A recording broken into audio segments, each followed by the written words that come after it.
ইব্রাহিম আলাইহিস সালাম এবং ইসমাঈল আলাইহিস সালামের যে কুরবানি, ওনাদের যে আত্মত্যাগ,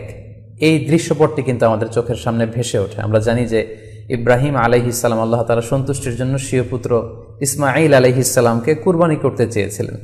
এবং সেই প্রসঙ্গ থেকেই কিন্তু আমরা প্রতি বছর জিলহজের 10 তারিখে কুরবানি করে থাকি। এবং এই দৃশ্যটি আল্লাহ তাআলার কাছে এতই ভালো লেগেছিল, এই আত্মত্যাগের দৃশ্যকে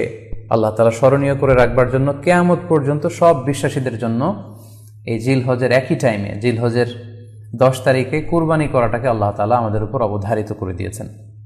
এই বিষয়টি সূরাতুস সাফফাতের 105 নম্বর আয়াতে আল্লাহ তাআলা এভাবে ইরশাদ করছেন,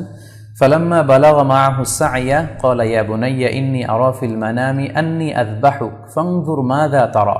অর্থাৎ ইসমাঈল আলাইহিস সালাম যখন একটু বড় হলেন, বাবার সাথে হাঁটতে পারেন, দৌড়াদৌড়ি করতে পারেন, ঠিক তখন ইব্রাহিম আলাইহিস সালাম স্বপ্নে